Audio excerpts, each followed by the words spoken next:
Okay, the cool opening is back, so therefore I'm getting a look, aren't I? I'm not actually looking at the monitor at the moment over here. I'm just looking right at the camera, and I can feel the judgment coming in from my left at this time. I like the droid intro. I like the drone too, it's but cute. It's cute. We've used the drone so often that well, so TV news shows use the same opening every day for like years straight, and it's still good. It's okay. I know it's okay, and sometimes it's okay for a change. Who's being judgmental today? But Jason goes, "Holy shit, Chris is back." Holy shit, Chris is back for a little while at least. Hello, Peter. Hello, Matthew, and hello, Jason. How is everybody today? Hi, D. It is 8 o'clock. It is Monday, and if it's Monday at 8 o'clock, then it is Mighty Monkey's Nerd World News, and I am your host, Clint Eastwood, the aged, wrinkly, exhausted Clint Eastwood, not the cool him Luke Clint Eastwood, like the guy who's like can't. I don't know how you can debate me. You haven't opened your goddamn eyes in 20 years. That kind of guy. All right. And with me, as always, is the late great Madeline Albright in all of her regal glory. How are you, Madeline? It's good to see you. It's good to see you too. Welcome back. A couple of dead people hanging around. Yeah. That's how I feel right now. All right, children. Let's see what we got here. I haven't done this in a little while, so you're going to have to forgive me. All right. There's a Bill. There's an Elizabeth. There's a Deanna. New Doctor, Tennant, Donna. Yes, we're actually going to get onto that. Elizabeth is so consistent. I know. She gets to the Doctor Who news before we 10 minutes before we do. Yeah. Every time I'm going to bring up Doctor Who news, she's going to do that. We're getting there. I love her consistency and her enthusiasm. The droid's at home. The right. droid is still recharging. At least you're not arguing with an empty chair. Stranger things have been known to happen. Where is the droid? The droid is home. Yep, as she just said. Little does people realize that when her droid was sitting here arguing with her, it was actually me in the controls it was about 5 feet over there. I was sitting in the corner just playing with it. Yeah. I killed the batteries. I feel bad. All right, let's see. Matt's on top here. I want everybody to think very carefully. Top Gun was the perfect movie. It had everything you need: action, adventure, comedy, suspense. It was Iceman who was responsible for Goose's death and Bro Manor. All right, so like Elizabeth is jumping to the Doctor Who news, Matt is jumping in on the Top Gun news. We have that too. We have that too. So before someone says anything about that one, seriously, go to it. Got to jump in on some stuff here. So look at that. Boom. Okay. All right. I'm going to take over now because I can. And I'm just going to slide this way real quick. All right. So Christopher Walken has joined the cast of the second Dune movie. Ha ha. All right. It was announced that the legendary actor has been cast as Padishah Emperor Shaddam IV in Dune Part 2. Walken joins a cast that includes Timothy Chalamet, Zendaya Coleman, Javier Bardem, Rebecca Ferguson, and Josh Brolin, along with 2 new additions in Florence Pugh and Austin Butler, who will be appearing as new faces in the upcoming film. Pugh will be playing Princess Irulan, Shaddam's daughter, and Butler will be playing Feyd-Rautha, the moody, smoldering bad boy and nephew of Baron Harkonnen, played by Stellan Skarsgård. Walken's character did not make an appearance in the first installment of the sci-fi epic, but it is the impetus for the film's whole plot. Let's see. Threatened. I can't seem to read half of what Deanna wrote today. I feel bad. Threatened by the popularity of Duke Leto, who was portrayed by Oscar Isaac in the previous movie, he sabotaged House Atreides by granting them control over the desert planet of Arrakis and enlisted Baron Harkonnen to launch a surprise attack. The next installment will pick up with Paul, portrayed by Chalamet, and the Fremen teaming up to protect Arrakis from the Harkonnens and the Emperor. So that should be cool. Now, what's going to be really interesting is people are so used to Christopher Walken being wacky, right? But people are not used to seeing Christopher Walken being utterly badass, which he has done on several occasions in his prolonged and legendary career. He's a Shakespearean-trained actor. He has been in several dramas and thrillers over the years, as well as the kind of off-the-beaten-path independent movies where he gets to be a little on the more Walken side, as people are used to. He is a fearless actor. He is absolutely a fearless human being. And I, for one, and I think this one to me is excited to see what is going to happen next. So we're going to jump back to the comments section, and we're going to see, is it better than the first? Chris Walken is badass. Yes, he is. Dune is going to be super long. You know how long it takes for him to speak. Not really. I think when he's got the impetus to move forward, he's gonna go. And the second Top Gun is going to be coming out soon. Sierra Beers is here. Thank you very much. Welcome back to you too.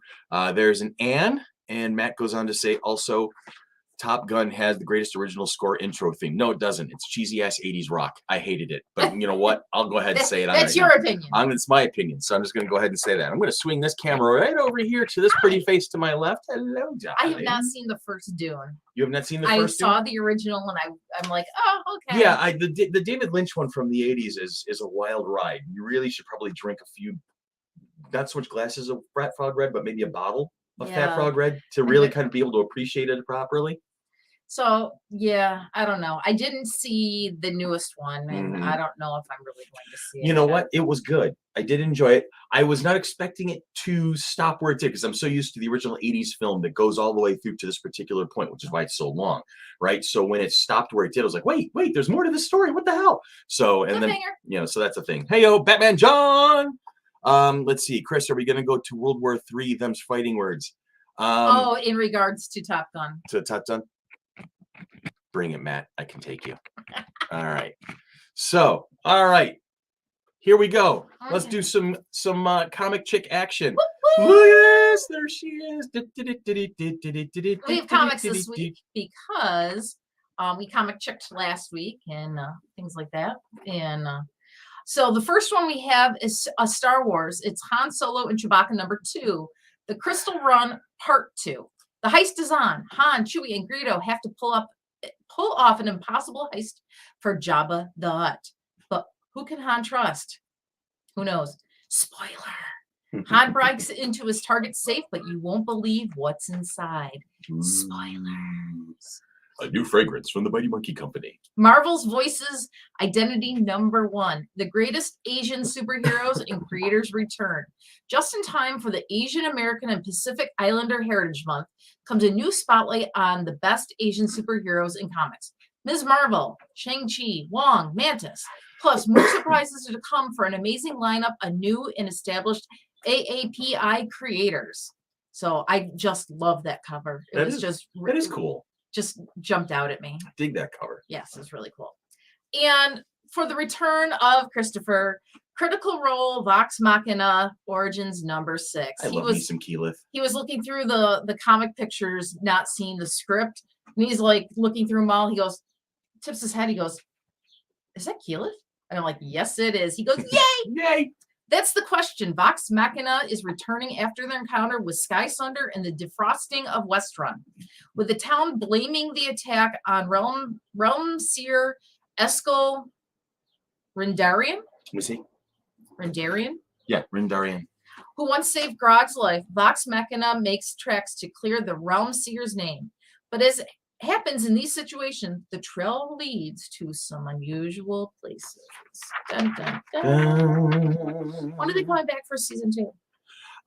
It's in production as we speak. That's what I know. That's all I know about it right now. I know other details of it at this time. So go out to your local comic book shops, get comics, and hopefully you saw the droids. Ann and I our little adventure. I followed all of your misadventures.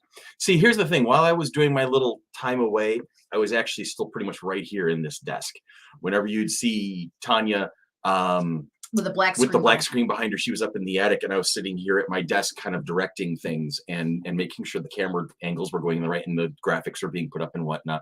I took on a more of a behind the scenes production role for a little while, but I basically just didn't do any of the research. I just kind of sat back and ran the show as a director more than actually. And you seem to have a little fun with it. I had some fun with that. It was entertaining. I will be honest with you. I had a good time with that, and that will lead to one of my future moments that I'm going to be talking about shortly, as a matter of fact. You saw the graphic. I'll put it back up for everybody. Okay, there's the email address and the link tree. You're used to that stuff, guys. Come on. Nobody's ever really emailed me and said, "Hey, can you look into something?" I'll be happy to do it. I'll Deanna can look into it. Tanya can look into it. I can look into it. One of those things. If there's something you need to know, have more information about, we'll check it out. And then, of course, that bottom link, the link tree, the Mighty Monkey link tree, our entire social media presence. Now, programming note. This is kind of big, so hang on to your hats on this one. Hey, Terry. Good to see you, hon. All right. So Our show is what? September 24th and 25th? Yes. Okay. So on Saturday, the 24th of September, 2022, we will have our first live, I mean, it's always live. We're kind of doing it at the same time, but in person Nerd World News. It will be at noon, panel room 1. We will be doing live Nerd World News at the convention Saturday, the 24th of September, 2022 at noon, 12 o'clock in the afternoon in panel room 1. You will see me and Tanya sitting at a desk in front of a crowd with I'll probably have like some sort of a screen over my shoulders so you can put all the graphics up and whatnot. It is also going to be my permanently last Nerd World News as the anchor ever again. I'm stepping down. I'm going to step away. So I'm going to roll through the summer. And then at the end of that particular live broadcast, and when it shuts off, we will be handing the reins off to a new anchor, most likely this beautiful young lady to my left. Or if one of you are keen and think you have the chops to do it, let me know, and we'll put you up and see what you got. I will in the hot seat. It'll be swinging around back behind the camera once again, and that's probably where I'm going to stay, doing a little bit of research and directing and producing. But the time away from me was kind of significant. I've been doing Nerd World News for 4 years now, and it's just, I'm tired, people. It's time to do something a little different, a little bit more entertaining for me. So I'm going to make that change. So come join us at the convention, and come see us. Come sit in panel room 1 and be the peanut gallery you always are, except in the comment section. You won't be in the comment section. You will be right there live. Matt, come on over sometime, brother. You can sit in the hot seat and we'll see what you got. The droids will definitely be there, and we'll be going from there and seeing what happens. So we'll have a strong summer together, and then we'll have a nice little farewell at the convention itself. So that's that, and that's all she wrote on that one. Now, as Matt was pointing out, there's a whole Top Gun thing going on, and there's the graphic. I'm going to swing the camera back around this way, and Bill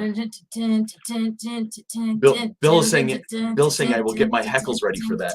Bill doesn't realize that if he heckles me, I'm going to heckle right back. Highway to That's the song you were trying to go for? I couldn't understand what that humming was. That was wild. Oh, God. Sit down, roll. All right, Top Gun Maverick return will be like being reunited with a long-lost friend. That is a quote from none other than Val Kilmer.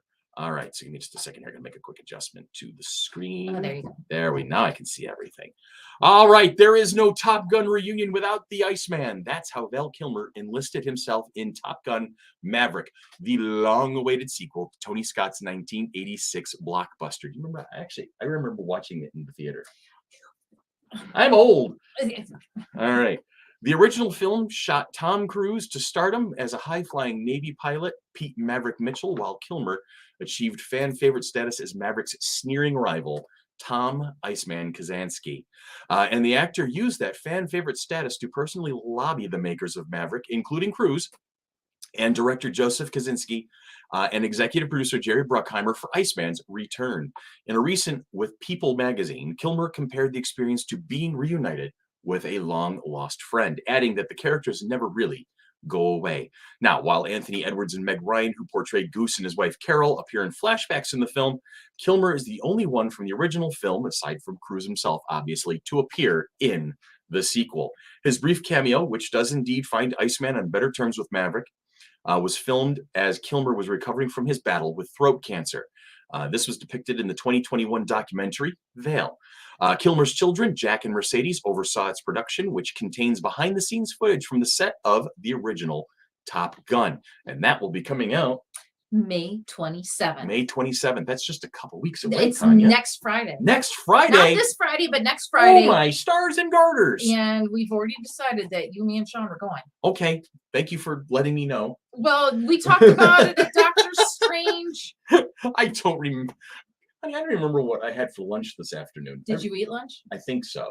I'm pretty certain. I know you had dinner. I did. You had a French dip sandwich from Arby's for dinner. Yes. You don't know what you had for lunch. Anyway. Yeah. All right. And as Elizabeth points out, next Friday is Obi-Wan Day. I am so looking forward to that. All right. And Matt, this is great. Matt, this is great. I guarantee you his last words to Maverick will be, "You are still dangerous." That would be awesome if you were right on that one. I would dig that. All right. And it's the same day as Bob's Burgers. That's funny. All right. So let's see. Here we go. Last but not least, Elizabeth, this one's for you. Boom.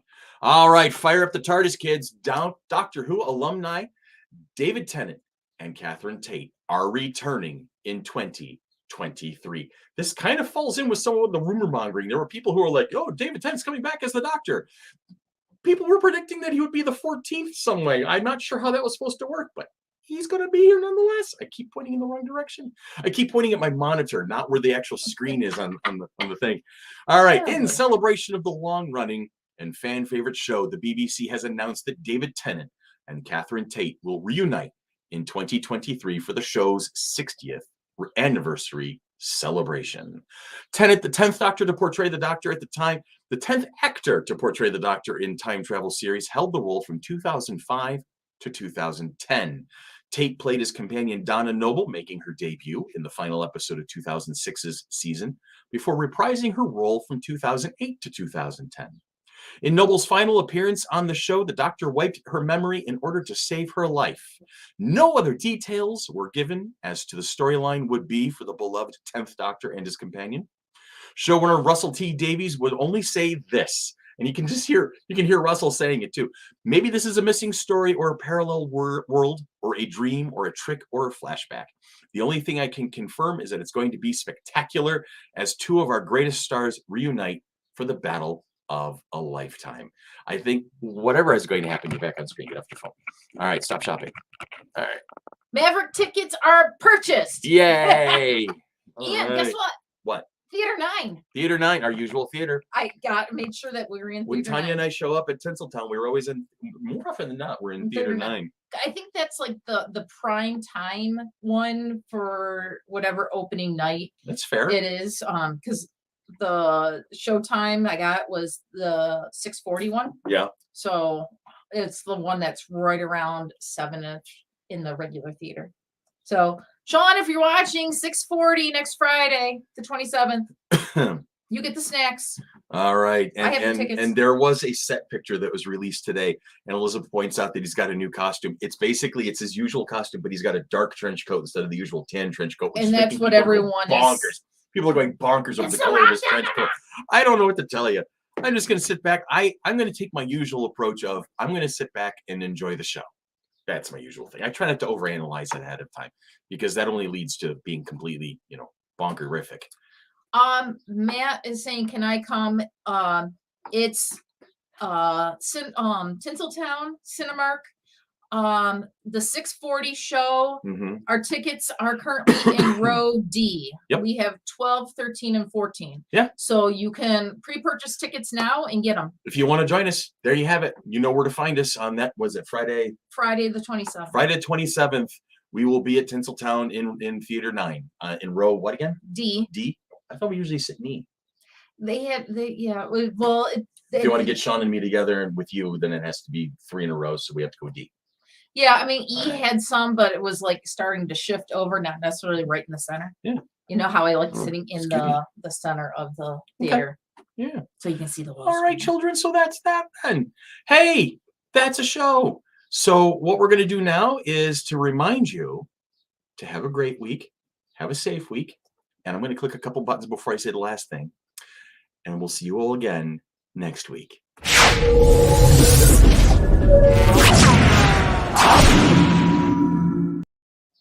I'm gonna go bye-bye now.